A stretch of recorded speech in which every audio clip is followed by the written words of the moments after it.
was competing, he wouldn't snowmobile as much because he didn't want to get hurt, especially before the NFR. So he's been excited for that, but we just need snow.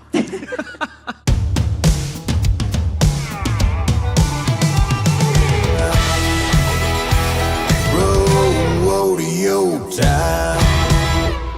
Welcome to the Luke Branquinho Show. Today I have two special guests, and they really make me look good, and I appreciate that. We had them on a couple years ago here at the National Finals when we first started the Luke Branquinho Show, so to have them back on is awesome, but it's a little bit different feel this year for these two. Stephanie Feild, thank you for joining us, and obviously my beautiful wife, Lindsay Branquinho. 2 years ago when we had you on, Kaycee was still competing, and so, different feel this year than it was 2 years ago.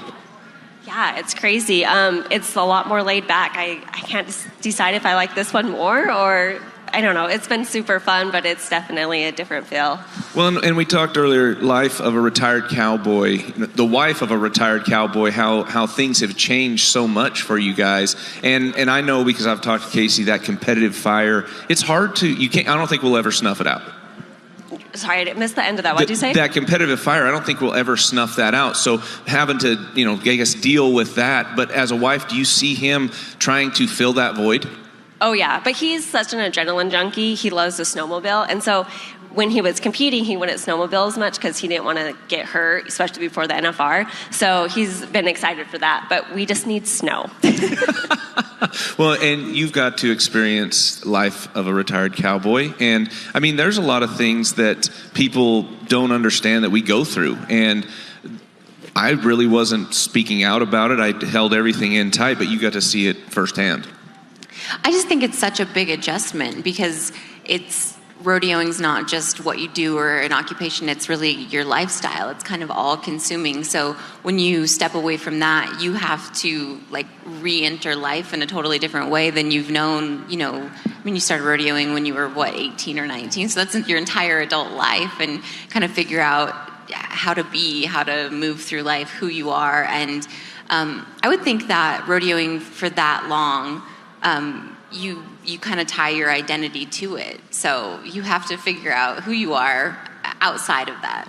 Well, and Steph, I got to ask, Kaycee rodeoed for so long, but with the family, the kids, he always seemed like you guys would get to go with him. You guys get to travel with him and go to the, to the events where obviously Lindsay and the boys, not so much. We have 3 other bulldoggers in the rig. It's hard to pile everybody in, but you guys got to experience that rodeo trail with him, and that had to mean a lot to you and the girls.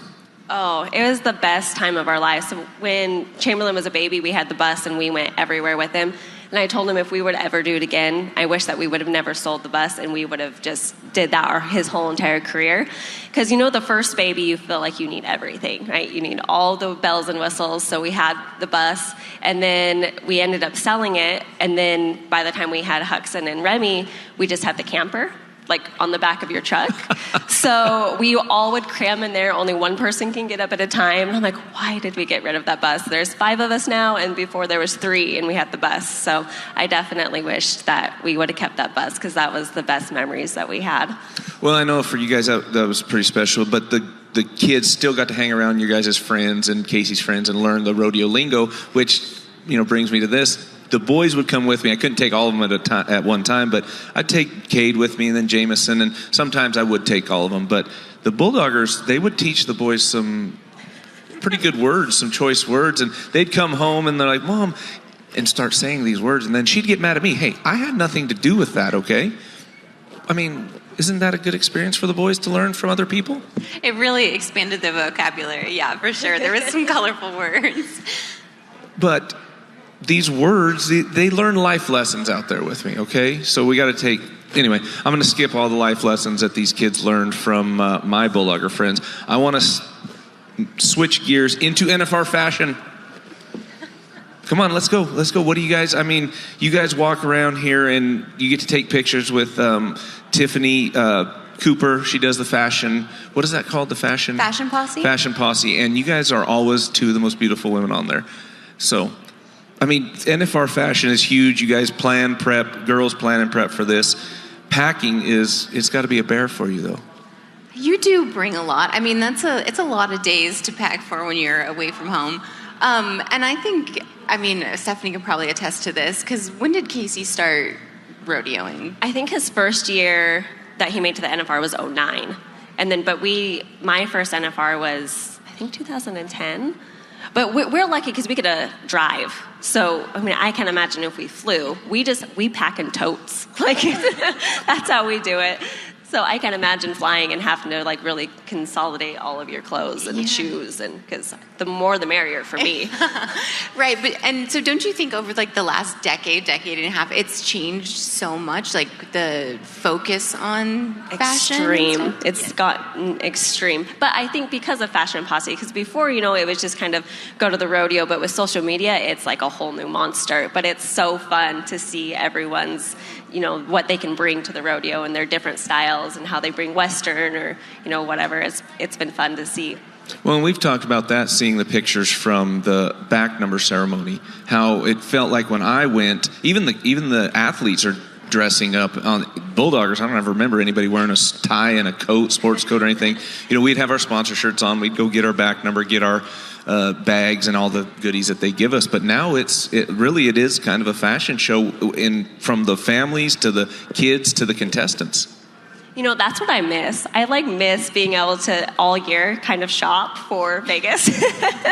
And the back number, it was so fun. There's never going to be an opportunity where you can dress up like that. And it was truly such a fun night. And all the bareback wives, we would all go out to dinner together. And so it was really fun to actually have one night that we could actually spend together, because you're so busy while you're here and you have family and all these things going on. And I feel like throughout the whole 10 days, there's people coming and going. And so that one night that you can spend with all the other wives and girlfriends was pretty special. Okay, how long did it take you to put your outfits together, though? Because with Lindsay, she'll have them hanging up, and then she'll move one over here and if I could wear this with this on this day and then wear this with this. I mean, how many outfits do you put together, and how long did it take you to do that? Oh, I really would start the beginning of the year. If I would see something that would be fun in Vegas, and then I would just collect. But I would have a fashion show for my family. Veronica, Kaycee's mom, if you know her, she is she has great style. My sister-in-law and my friend Coralie, they would all come over. They would help me pick my dress for the back number night, and then they would help me pair outfits and shoes. And a lot. I would pack at least 20 outfits. You have to have your day outfit and your night outfit, which I did not know the first time I came here. Let me tell you that. I get to be her she does a fashion show for me. And be honest, tell them how good I am at it. He actually does offer some pretty good fashion opinions.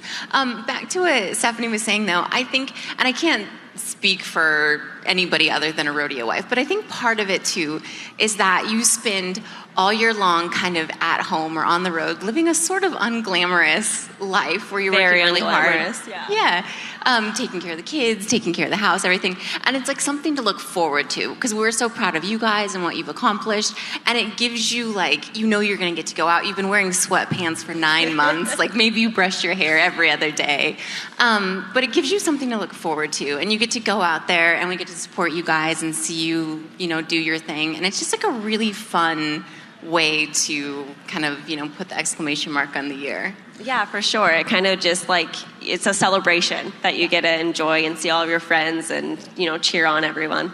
Well, what I love is I follow my wife on social media, but this time of year, you get to see people post stuff I'm going to wear this, or they'll ask you fashion advice. And what I love is hey, if you feel comfortable in it, wear it. Don't worry about anybody else's opinion. And I think with you giving them that, and I know you don't feel this way, but a lot of people enjoy your input on that stuff, and really they look up to you on it. And I think that's awesome. So I love to see that you say, hey, if you're comfortable in it, you be you, boo.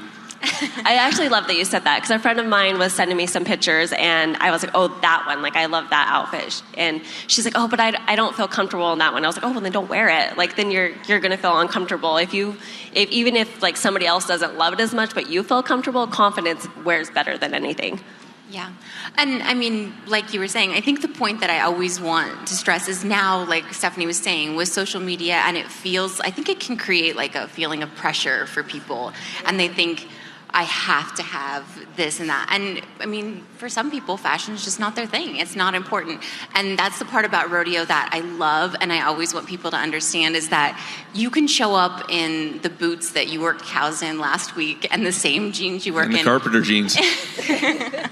And nobody's going to care. You're going to fit right in because there's space for everybody. All are welcome, and nobody's going to care. And there's no judgment, I don't think. So I think if fashion is your thing and it's exciting and you want to, then great. Like, here's the place to do it. But if not, then, no pressure. One thing we didn't talk about, well, we did a little bit, but packing for the kids. I never even thought twice about it. I just throw all my carpenter jeans and my black shirts in a bag and a cowboy hat and a pair of boots and go on to the rodeo. But I did, I was kind of selfish, and I've always said that I was selfish in my time of a rodeo cowboy. You had to pack all the boys' stuff. It's a lot of packing. I mean, Stephanie just talked about how much we pack for ourselves, but then you're also packing that much for kids. I think the hardest for me was when they were babies, because you also bring all the baby stuff. I mean, were you bringing like their little pack and play cribs or the, whatever you need for them, the diapers, all the things you have to think of, and it really adds up for sure. Well, I'm not lying. I totally never even thought about that, but anyway, Steph? Well, would your kids go to the rodeo? Because that's where, when Chamberlain was little, she would, but as they got older, they never wanted to go. So I kind of lucked out. It's not like I had to plan outfits that way. But would your boys go? Yeah, every single night. They never wanted to miss anything. My kids loved the daycare down below because there was crafts. And so, yeah, they never, I didn't really, Chamberlain, yes, but the others I didn't. But yeah, it is. It's a full on, like I said, totes. Like, I have pictures of previous years where we would have probably the bellmen, the little carts. Oh, yeah. 3 or 4 coming up to our room. Yeah, I could remember, whatever year it was, we were at the Orleans and we were checking out, and I pulled the horse trailer. We went and got the horses from the stalls, pulled the horse trailer up there, and, we're obviously blocking everything. And here comes 4 luggage carts down, and we're not even at that point trying to stack them in the trailer because we've been here for 12 or 14 days and we want to get home. We're just throwing them in the living quarters just to get out of the way. But yeah, it's looking at the hotel rooms, the suites that we'd had. We've been fortunate to where we've stayed and stuff, but they would be piles, clothes stacked in every corner, a lot of dirty clothes just scattered around. Those maids had to walk in there and be like, oh my God, you got to come back to this room? I would actually even bring a Christmas tree some years because we skipped out on that. I would bring a little mini Christmas tree, and so I'm I feel so sad that we're stuck in this hotel room for 2 weeks. And so yeah, I went all out, and we would bring Christmas with us. Bear would have loved to stay with you guys. He would have a Christmas tree up 24/7, 365 days a year? Yeah. How many days are in a week? But he would actually love that, and so would Lindsay. She's kind of Christmassy. Yeah, oh, for sure. Our elf is in Vegas, so yeah. Our elf, he would come too. What's your guys' elf's name? Remy recently changed our elf's name, but we have a Francisco, and I thought it was Francisca, but I heard it was Chippy, but she's a girl, so I don't know. It changes often. Can you change them? I guess they could do whatever. They're magical, right? Yeah. She's the owner of them, basically. So, she sure can. She's the youngest, and she's, the little princess of the family. Whatever she says goes, basically. Yeah, of course. So, I'm going to shift gears again. Watching Kaycee's journey after retirement, he's gotten into so much. But what I love to see is how he's been helping your nephew riding bareback horses, just on social media and following that and talking to him. So it's one of those deals where he's retired, but he's still staying involved. Oh, it's been so fun. It's been so fun to watch Daxton. Well, and Daxton, I'm when did you become a man? Right. He was just the cutest little boy, and now he's all big and grown and riding barebacks, but it's fun. Actually, one time we were together and I went and put my arm around him. I was like, oh, I thought you were Kaycee.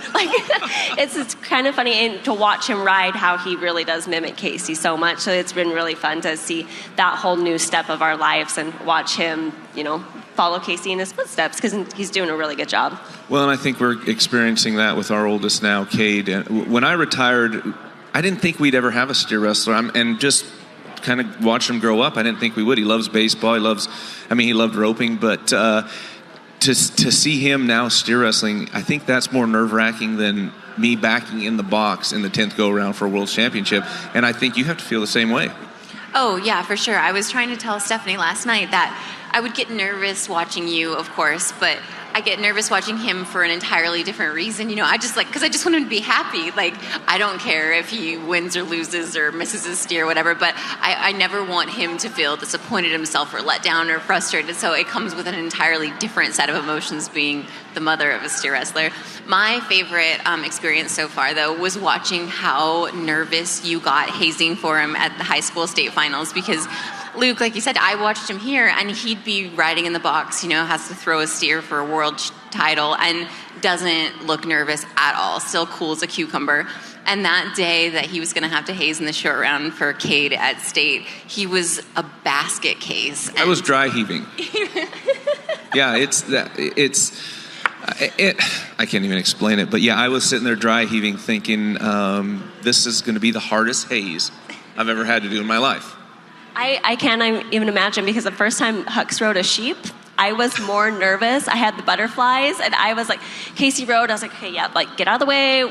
Hux is next. And I was so nervous. And he won his first little big trophy, and it was so fun. But I can't imagine at that level. Like, I'm a little bit nervous for that already. And he's 9, so. Well, exactly. And going back to Kaycee helping Dax, it's one of those deals where with Cade, I don't want him to think he has to live up to what I am or what I was. And same with in your family, they got to go do their own deal, be themselves, and be okay with however it plays out. And I don't want that pressure on Cade, and we've even sat there and talked to him about it. You don't have to steer wrestle because I did. You do it because you love it and you want to do and be competitive at it. And that's still hard for me, because I think with the last names like we have and the championships we've won, and there's got to be some sort of pressure on them. You know, we really try to push golf around my house. Is there a field that was a champion golfer? Because we could start one, right? Exactly. I think we should start one. Same thing, though. Like, if he wants to rodeo, great. If he doesn't, great. But the only thing as a mother, like, it's scary, right? It's just frightens me when it comes to that, anything rough stock. So yeah, we try to push golf. We won't push rodeo, but I will push golf. and tennis isn't bad either, right? Yeah, we love pickleball around our house. It's kind of the same thing, right? Do we play pickleball? We just eat pickles. No pickleball. Those pickles are good. Same. Right, yeah, exactly. But, and Cade, I think he's come, with the conversations we've had, this is what he loves. Baseball is obviously his first love, but it's a tough sport to, they don't just let a lot of people in the major leagues, so you really got to bust your butt and work hard at it. But he's doing that and with the steer wrestling, so to see how he's dedicating himself to both sports, and we get to watch it every day, and it's fun and it's special. Yeah, I think, and that's the component, I think, like when I've talked to Cade in these situations, is that when he's found a little bit of success now and where he's at with his steer wrestling is that sometimes he kind of feels, other people that he's around, they're like, of course you're great at bulldog, and your dad is Luke. And he's like, I feel like people don't understand how hard I work at it. Like, I didn't just genetically inherit all of his talent. Like, he's grateful for having good teachers, and you've always made sure he's on great horses and been surrounded by it. So he's learned that way, but he's still putting in the time and the effort and the literal, blood, sweat, and tears into getting good at it. He's making the most of the opportunities, I guess, that he's been given. Steph, the rumor is we may see a resurgence of Kaycee Feild in the bareback riding. I mean, you know how rumors happen, right? Right. I mean, rumors are rumors. I mean, I don't know. I mean, Kaycee goes around and around about things all the time. One time we had a barn, and he wanted to tear it down, and then he ended up, rebuilding half of it, and now it's tore down. So yeah, I don't know. But the thing about bareback riding, it's not like riding a bike. So no. I mean, I can't tell you if that rumor is true or not, because I really don't know. Well, so when I retired after my 7th or 8th or 100th surgery, I can't remember, but they were having trouble throwing a steer down. So we'd moved to Texas with Justin Schaefer, Tucker Allen there, and I was like, man, you guys, they're like, well, you do it. So I jump in the chute, and shoot dog, mind you. I didn't jump him off a horse, and I threw him down. I'm like, wow, that felt really good. And so I ran him a couple more times throughout the next couple weeks, and it felt really good. So then I lost a bunch of weight, get back kind of into shape, and I never really told anybody this, but I was thinking, man, if I got back into better shape, I'd be potentially have a chance to go back at him. Well, Cade wanted to shoot dog some, and all those guys were gone, so I thought I'll tip him over first for you, so kind of help you. I'm sliding a steer and look, feeling good, and all of a sudden, all the cartilage in my ribs just explode. No reason, didn't get stomped on. So to go back to me thinking I wanted to bulldog again, that was pretty much it. But Kaycee was talking to me about coming back. He's like, I was thinking about it, but then I started looking for my rigging. Well, Kaycee just got inducted into the ProRodeo Hall of Fame, and he gave him his rigging. So I guess if the rumor is not true, or if it is true, he's going to have to figure out how to get his hand tied to a horse. Yeah, I mean, he's got a lot of preparation if he's going to go back. But I told him, I was like, if you really think that you're going to go back, like, there's a lot of stars that have to align. Like, I was talking about a bus. I was like, you're going to have to take us with you. Like, we're not, and our kids don't want to homeschool. I would love them to homeschool. So I'm like, if A, B, C, D, E, F would all fall into line, then, maybe we would consider you going back. So, but there's a route to $1 million. You know what? After last year, I was like, okay, well, maybe you should go to the American. This is the first time you've been able to qualify. And he's like, no, once I said I'm done, I'm done. And I was like, come on, $1 million? Like, you just quit. Like, it's only 3 months out. And he's like, no. And then now I think that $1 million is looking really nice. And so, the opportunity for $1 million, right? And so, I don't know. Who knows? Like I said, barn, no barn.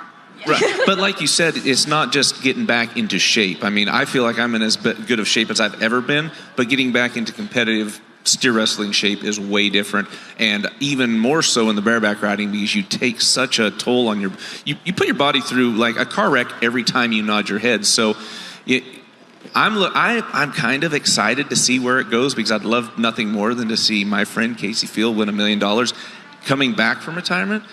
But we'll have to see, like you said, how everything lines up, Steph. I mean, I'm with you. I would love to see him ride again, but then again, there's always the opportunity of him getting hurt. And my daughter was like, I don't know how I feel about that. I'm like, well, the opportunity of him to get hurt, that possibility has always been there. Always. But you're right. Like, it's been a big break. But then again, like, mental health is so important, and to have a big break like that was really good for him. So I have no idea where the stars are going to align in this situation. I can't thank you guys enough for coming on. Obviously, I thank you every day for being my wife. Don't I? No, you need to thank me a lot more. Yeah. I'm going to thank her every day for being my wife. Steph, it's always fun to have you up. I love how you and Lindsay interact. You guys, it's just so cool to see you guys share notes on family, kids, fashion. Again, thank you very much for coming on with me. Well, thank you for having me. And we're excited to see maybe the return, or maybe not. But either way, Kaycee Feild is in the television booth with me, and there's nothing I could think of a better way to get on TV other than with Kaycee Feild. So thank you, ladies. Enjoy the rest of the rodeo. Thank you all for joining us on the Luke Branquinho Show. We'll catch you next time. My brother made me I couldn't bulldog, so I tried and I couldn't. But Teddy said, hey, I know a guy that'll help you. We started going up to Luke's, and that's kind of where it started.